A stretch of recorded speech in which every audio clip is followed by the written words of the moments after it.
Hey folks, welcome to Seaway Whiskywire. Tonight on the bar I've got another sample shootout video I've devised. This one's a little bit different and a little bit maybe controversial, so why don't you go watch that intro and then come on back and we'll sample these two different whiskeys together. Stick around, guys.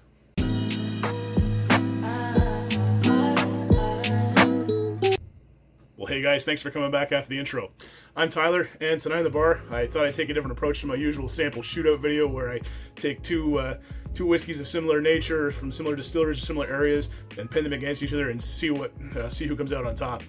This time I kind of just took the rule book and threw that away, and I've got two completely different whiskeys from two different areas with two different cask makeups. Very, very different whiskeys, but I thought it'd be fun to pin them off against each other and see who comes out on top. So haven't told you guys a whole heck of a lot about these whiskeys, so let me just introduce them to you. So number one, I've got a single malt over here from Malt Barn. It is the Glenmossett 2013 10-year-old. And those of you Scotch drinkers out there are going, hey, wait a minute, Tyler, what are you talking about? There's no such distillery as Glenmossett. You just made that up. Well, actually, this is how it's published on the bottle.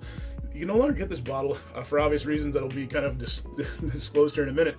But yeah, there is no Glenmossett distillery, but there is a bit of river there in Speyside known as the River Mossett, and it sits very close to the Ben Romick distillery. And so what Ben Romick in the past I think has kind of had the tendency to do is that they sold off some casking or some casks to independent bottlers as long as they don't say the name Ben Romick on the label. So what they've done here in this case is Malt Barn has purchased a cask from Ben Romick and put Glenmossett on it. Now this is, I believe, part of an active case that's going on because they're not really too sure how this particular cask got out into the wild like this and got put out. So those of you who are lucky enough to pick up a bottle of the Malt Barn Glenmossett 2013-year-old, good for you, because I believe at this point they've all been recalled or pulled back, or they're not allowed to sell them anymore because of an active lawsuit between Ben Romick and Malt Barn. Anyways, I'm not going to let you know how I got it. That's for me to know, and I'm going to give you my profile on it and feelings on it. So yeah, starting off pretty strong, I would think. But anyway, let's go over here and see what we got over here. This is a Andalusia Revenant Oak hand-pulled single barrel of single malt American whiskey, 100% malted barley. And it is peated a little bit. Comes in at 120.3% ABV. This is from my buddy the Whiskey Shaman, so thank you Whiskey Shaman for sending this over. I'm looking forward to shooting off this sample against this Malt Barn over here. We'll start off with the Malt Barn. Now I didn't disclose kind of anything past the general makeup of it. So yeah, it was distilled in 2013, bottled in 2024, which gives it an age statement of 10 years of age. It's a first fill bourbon cask at cask strength, and it comes in at 54.2% ABV. So let's get on the nose of the Glenmossett 10-year-old from Malt Barn.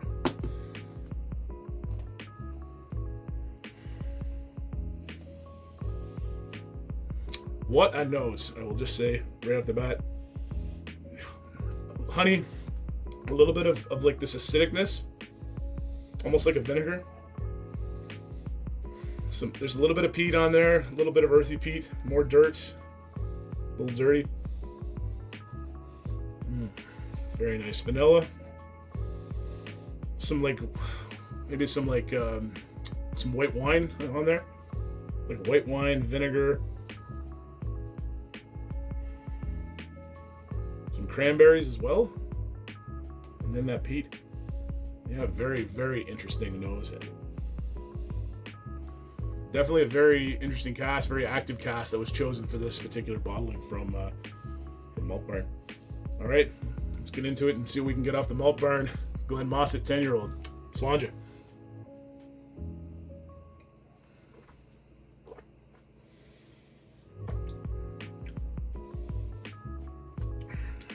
Number one, definitely Ben Romick. Definitely Ben Romick. Earthy peat at the very beginning, into this kind of spicy mix of vanilla, apples, citrus, and then the spice that goes in there is very clove, very cinnamon. Yeah, very clove and very cinnamon heavy. And then it kind of ends off with this little lingering acidic note, not vinegar, but just like a tartness and acidic note to the end of it there. And then it just kind of gets into this nice, cool, earthy peat at the end there. Again, from Ben Romick Distillery, probably around 13 ppm, 15 ppm. Classically presented Speyside. This is a great expression from that. Going for one more sip.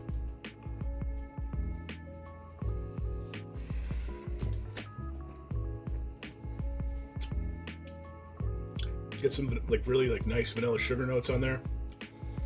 Some heavy caramel, heavy toffee, and then that apple, citrus, like lemons, orange, some lime too, maybe some grapefruit. This is kind of like barnyard, dirty, industrial style of peat. The cinnamon, the clove, and then just kind of drifts off with this nice kind of industrialized peat, farm kind of note at the end. Very, very, very interesting. Well, too bad you can't get it anymore, hey guys. I would encourage you though, if you are interested in something of this kind of profile, try and find yourself a first fill bourbon cask, cask strength version of Ben Romick. Definitely a very good cask selection from the guys over at Ben Romick. Gordon MacPhail obviously is the owner of them, and very, very good cask selection and maturation process, and kind of knowing when to pull and bottle that is very, very good. So I don't know how they got that cask, but whoever chose it and got it out into the wild for the time they did have it, excellent choice. All right, moving on. Let's go over to this Andalusia Rebel and Oak hand-pulled single barrel from the Andalusia distillery here. And American single malt, 100% malted barley, so it should be very Scotch-like, and have some bit of peated note to it. So the color is crazy. That is the first thing I'm going to say. I don't know what the age on this was.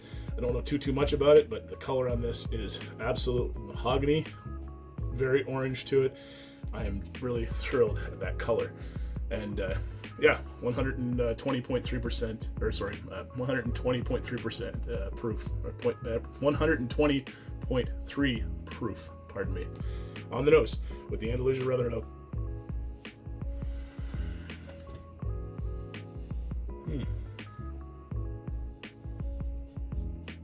It's got this really interesting apple cider, like a warm apple cider with cinnamon and cloves, and it's just really, really heavy apple cider.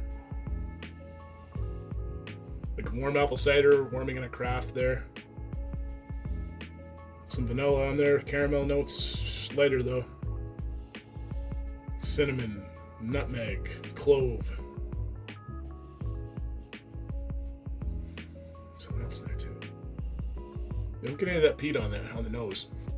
But I think we'll maybe find that out in the taste, maybe. Yeah, really just get really very, very fall vibes I'm getting from this dram of Andalusia Rebel and Oak. So very excited to see what I can get out of the profile of the palate. So cheers to your health, and let's dive into the Andalusia Rebel and Oak.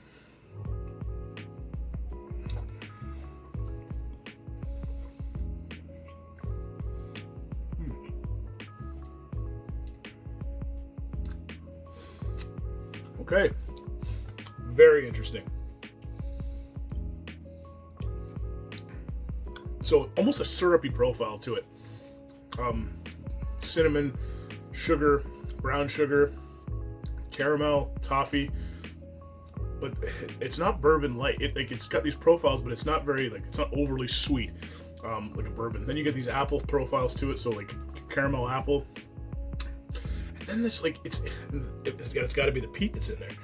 This kind of just dirty kind of peat component to the end of it there, but not smoky. It's just like this it's just like a mouthful of dirt at the end of it there, and I mean not in a bad way. It just has this kind of residue, like ashy, dirty residue at the end of it.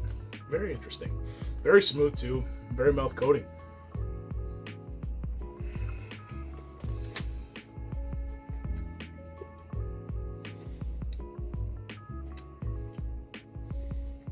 It's just got it's so different. Wow, very interesting. And the finish is very developing, very long, medium to long finish, but very developing. Even right now, just kind of smacking my lips around there. You get these neat little flavor bursts. There's some cherries in there, with some chocolate, and that kind of that dirty kind of barnyard or machine shop or maintenance garage or garage where you're fixing a car or a truck or something like that. This kind of like industrial element that's very interesting to it. Wow, very nice indeed. All right. Now the tough part. This is why, you know, I was interested to shoot these two off. I've never tried this one at all. I've tried this one other time. You can see that even the Glencairn is a little bit more empty because I've had a little bit of it. But I did want to reserve it to share with you guys on the channel. I think for this one here, I've got to go with this Revenant Oak over the Malt Barn.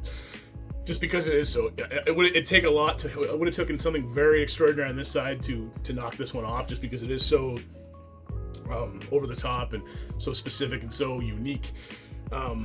Does that discount that this is a great single malt? Absolutely not.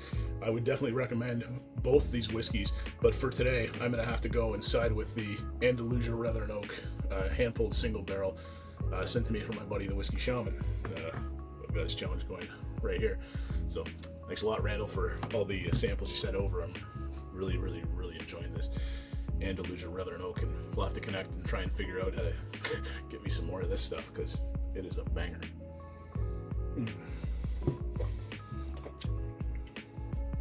Well, now I'm excited for American single malt.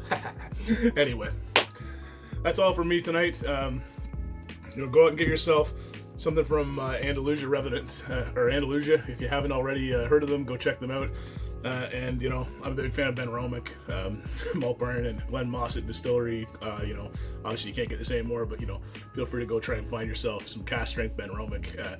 Out in the wild, there's some great bottlings of it out there right now. And if you like what we're doing here at Seaway Whiskywire, you guys know the drill. Like and subscribe down below. And hey, don't forget to check me out on Instagram at Seaway Whiskywire. Well, from the basement on a rainy day, this is Tyler from Seaway Whiskywire signing off. So cheers to your health, take care, and I'll see you next time. Bye for now, guys.